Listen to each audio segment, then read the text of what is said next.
नमस्ते। इन खबर हरियाणा देखने लग रहे आप। मैं आपकी गिल्या स्वाति काजन। हरियाणा में दिन भर में आज के कुछ होया खबर लेके मैं आ गई हूँ। रुक करेंगे पहली खबर का। मुख्यमंत्री नायब सिंह सैनी ने चंडीगढ़ सेक्टर 26 में स्थित महात्मा गांधी राज्य लोक प्रशासन संस्थान है उसमें शुरुआत करने खातिर हरियाणा विधानसभा के जो कर्मचारी है उनके 2 दिवसीय कर्मचारी दक्षता विकास कार्यक्रम का उद्घाटन करा। और इस मौके पर उनकी गिल्या हरियाणा विधानसभा के जो अध्यक्ष है हरविंदर कल्याण वे भी मौजूद रहे। इसके अलावा मुख्यमंत्री नायब सिंह सैनी ने दिल्ली में राष्ट्रीय युवा महोत्सव में शामिल होने वाले हरियाणा के कुल 75 जो प्रतिभागी है उनके प्रतिनिधिमंडल में आज चंडीगढ़ में हरी झंडी दिखा के भी रवाना कर दिया है। विधानसभा लोकतंत्र का मंदिर है। इसके कर्मचारी अधिकारी इस महत्वपूर्ण मंदिर के स्तंभ हैं। आपका विभिन्न दलों के विधायकों से वास्ता पड़ता है क्योंकि सभी दलों के विधायक वहां पर एकत्र होते हैं। उनके भिन्न भिन्न दल होते हैं, भिन्न भिन्न विचारधाराएं होती हैं, लेकिन आप सबका केवल एक ही लक्ष्य और वह है विधानसभा की गरिमा को बनाए रखना, कार्यवाही सुचारू रूप से चले इसकी चिंता करना।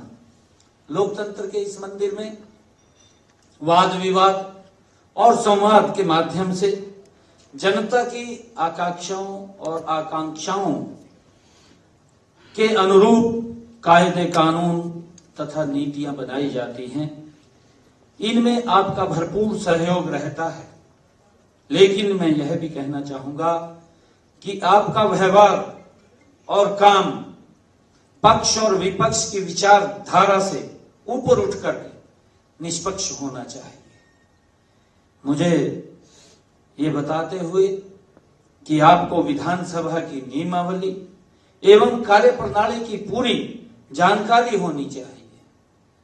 आपका आचरण मर्यादित और शालीन होना चाहिए क्योंकि संचार संसाधनों में हुई प्रगति में दृष्टिगत विधानसभा की कार्रवाई लाखों लोग देखते हैं, क्योंकि आजकल वर्चुअल या डिजिटल माध्यम से एक एक मिनट की कार्रवाई के ऊपर हरियाणा प्रदेश के 2,80,00,000 लोगों की नजर तो रहती है, परंतु दुनिया भर के लोग भी जब विधानसभा चलती है उसके ऊपर नजर उनकी रहती है। और हरियाणा विधानसभा की कार्यप्रणाली को कुशल और पारदर्शी बनाए रखना ये हम सब का लक्ष्य है। परिवहन मंत्री अनिल विज ने दिल्ली पहुंचकर केंद्रीय मंत्री जो है यानी कि नितिन गडकरी उनसे मुलाकात करी और दिल्ली विधानसभा चुनाव में लेकर अनिल विज ने कहा कि हमने हरियाणा में बीजेपी की विजय पताका जो फहराने का काम करा है, शंखनाद करा है और हमने सारे देश में जो है अगर बात करें अश्ववेग का जो घोड़ा है वो छोड़ रखे है और जीत भी जाता रहेगा। भाजपा की जीत उड़ते होती आ जाओगी। दिल्ली में भी भाजपा की जो जीत है वो होगी। प्रधानमंत्री नरेंद्र मोदी ने राजनीति की दशा जो है वो बदल रखी है। अनिल विज ने गुड़गांव में पूर्व शिक्षा मंत्री रामविलास शर्मा तक के निवास पर पहुंचकर उन तभी मुलाकात करी और अनिल विज ने कहा कि कांग्रेस को टारगेट करते हुए कि कांग्रेस नाम की पार्टी रहेगी हरियाणा में, पार्टी जो है कांग्रेस की वही रही है, कोई कुछ हरियाणा में चुनाव जीतकर भाजपा ने जो शंखनाद किया है, हमने अश्वमेध यज्ञ का घोड़ा सारे हिंदुस्तान में छोड़ दिया है। जहां जहां पर चुनाव होंगे भारतीय जनता पार्टी जीते। हरियाणा के बाद महाराष्ट्र के हुए वहां जीते, अब दिल्ली में हो रहे हैं यहाँ जीतेंगे, कहीं भी होंगे, क्योंकि आदरणीय प्रधानमंत्री नरेंद्र मोदी जी ने राजनीति की दिशा बदल दी है। अब से पहले राजनीति सच्चे झूठे वादे देके लोगों की भावनाएं भड़काकर किए जाते थे। कई चुनाव तो गरीबी हटाओ का नारा देके ही जीत लिए गए थे, लेकिन अब काम करने की राजनीति शुरू की है नरेंद्र मोदी जी ने और जनता उसको पसंद करती है, जनता उसको चाहती है। तो दिल्ली में भी डंके की चोट पर भारतीय जनता पार्टी विजय पताका फहराएगी। कांग्रेस की तो नाम की तो पार्टी है नहीं हरियाणा में। चुनाव हुए कितने दिन हो गए, अभी तक वो तय नहीं कर पाए कि उनका नेता कौन है, क्योंकि नेता पार्टियों के हुआ करते हैं। ये पार्टी नहीं है, ये कुछ धड़ों का समूह है। शिक्षा मंत्री महिपाल ढांडा जो है वो नई दिल्ली स्थित हरियाणा भवन में बड़ी बैठक लेने खातिर पहुंचे और बैठक में शिक्षा विभाग के अधिकारी रहे मौजूद और इसके साथ ही जो है बैठक में नई शिक्षा नीति ने लेकर चर्चा करी गई है। 12 जनवरी ने शिक्षा विभाग प्रदेश में कई बड़े जो कार्यक्रम है वो करेगा और महिपाल ढांडा ने दिल्ली चुनाव ने लेकर भी बयान दिया। उन्होंने कहा कि आम आदमी पार्टी का जो है निशाना तोड़ कि दिल्ली में बीजेपी की सरकार बनेगी और उन्होंने भी कहा कि चापलूस ठग धोखेबाज जो है वो दिल्ली में कब्जा करके बैठे हैं। दिल्ली के लोग जो कमल का बटन दबा दबा कर झाड़ू फेरने का काम करेंगे। ये राष्ट्रीय शिक्षा नीति 2020 इसको हरियाणा में 2025 तक पूरी तरह लागू करने का संकल्प ये हरियाणा की सरकार ने लिया है। पूर्व मुख्यमंत्री आदरणीय मनोहर लाल जी और हमारे वर्तमान के मुख्यमंत्री आदरणीय श्री नायब सैनी जी, दोनों का एक बड़ा सपना था कि माननीय प्रधानमंत्री नरेंद्र मोदी जी इस देश के हर बच्चे को वो शिक्षा उपलब्ध करवाना चाहते हैं जिसके जीवन में अपनाने से बहुत बड़े परिवर्तन आए, वो खड़े हों।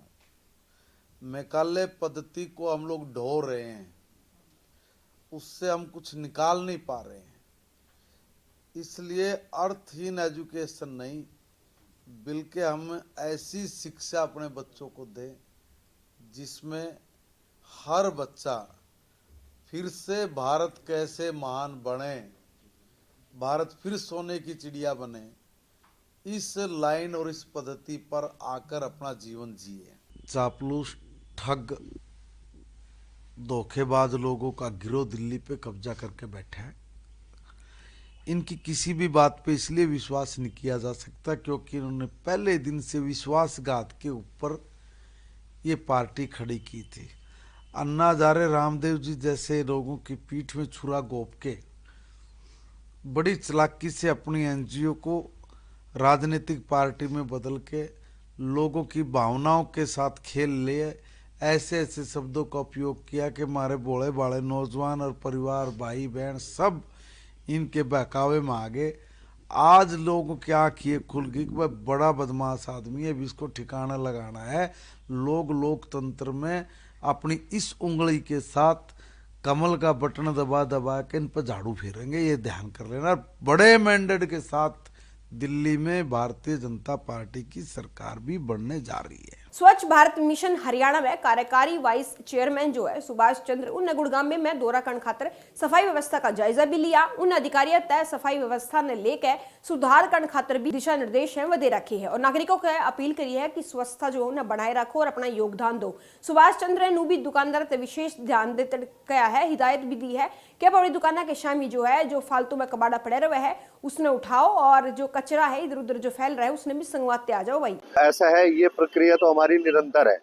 अब आपके सामने भी लोगों ने कहा कि अभी 2-4 दिन पहले कमिश्नर साहब भी विजिट करके गए हैं, तो ये हमारा रूटीन का प्रोसेस है, रूटीन की प्रक्रिया है और उसी के तहत मैं 2-3 दिन के लिए गुरुग्राम में माननीय मुख्यमंत्री जी के निर्देश पर यहाँ आया हूँ और यहाँ की जो हमारी स्वच्छता की प्रक्रिया है वो कैसी चल रही है, स्वच्छता में क्या क्या चीजें अच्छी हो रही हैं, क्या नहीं हो रही हैं, उनका एक निरीक्षण करने के लिए, मुआयना करने के लिए माननीय मुख्यमंत्री जी ने यहाँ मेरी ड्यूटी लगाई है और 2-3 दिन अब यहीं रह करके सारी व्यवस्थाओं को जमीनी स्तर पर जाकर के लोगों के बीच में जाकर के उनसे बात करके जो नगर निगम गुरुग्राम है वो क्या कर रहा है, लोग कितना उसको उपयोग कर रहे हैं, उन सारी चीजों का मुआयना कर रहे हैं। साइबर जो अपराधी हैं वो लोगों ने अपने झांसे में देख है उनके जीवन में जो है उनकी जो बचाई हुई पूंजी है, जो पैसा है, निवेश है, उसने अटपल लाग रही है और जागरूकता के अभाव के चलते जो है रोजाना लोग इसका शिकार भी होने लग रहे हैं। अधिकारियों ने बताया है कि साइबर ठग जो है वो कई तरीके का लोगों ने अपने झांसे में फंसाने लग रहे हैं, फ्रॉड करे हैं। हेल्पलाइन नंबर जो है उन तय वो बता रखा है कि 1930 नंबर पर जो है आप कॉल करके शिकायत कर सको हो ताकि अपराधियां तय आप बच सको। साइबर थाना प्रभारी जो है यानी कि बसंत कुमार की हम बात करें, उन्होंने कहा कि साइबर ठग जो है, साइबर जो फ्रॉड करने लग रहे हैं उन तक बचन खातिर इंटरनेट जो मीडिया है उस पर भी बैंक खाते से जुड़ा रजिस्ट्रेशन नंबर है उस पर भी कई तरीके का बचाव खातिर बताया जाने लग रहा है। जो आज की डेट में मुख्य रूप से 2 अपराध हमारे सामने ज़्यादा आ रहे हैं, वो डिजिटल अरेस्ट और शेयर ट्रेडिंग फ्रॉड है। जो डिजिटल अरेस्ट है उसमें आपको कॉल आएगी, वीडियो कॉल होगी, व्हाट्सएप पे भी आ सकती है और किसी सोशल मीडिया प्लेटफॉर्म पे भी आ सकती है, जिस कॉल में आपको बताया जाएगा कि आपने एक कोई पार्सल भेजा था और एयरपोर्ट पर वो पकड़ा गया है या कहीं और भी वो पार्सल के नाम पर आपको कॉल की जाएगी और उसमें कोई नशीला पदार्थ निकला है या फिर आपके आधार कार्ड का इस्तेमाल किसी घोटाले को करने में हुआ है, जहां पर ईडी उसकी जांच कर रही है, सीबीआई भी उसकी जांच कर रही है, एक अलग से मुकदमा पुलिस भी दर्ज कर रही है, फिर सीबीआई अधिकारी बनकर, ईडी अधिकारी बनकर और पुलिस के अधिकारी बनकर पीछे बैकग्राउंड में उनका ही लोगो लगाकर आपको डराया धमकाया जाएगा। आपके बाकी अन्य परिवार के सदस्यों को भी अरेस्ट करने की धमकी दी जाएगी। फिर आप डरकर उस कॉल पे कनेक्ट रहने के लिए बोला जाएगा, डरकर आप उसके दिए हुए अकाउंट में पैसा ट्रांसफ़र कर देते हैं। तो हमारा ये कहना है कि आप इस प्रकार की कॉल, वीडियो कॉल जो आए, जो अननोन नंबर से आ रही है, उसको बिल्कुल ना उठाएं।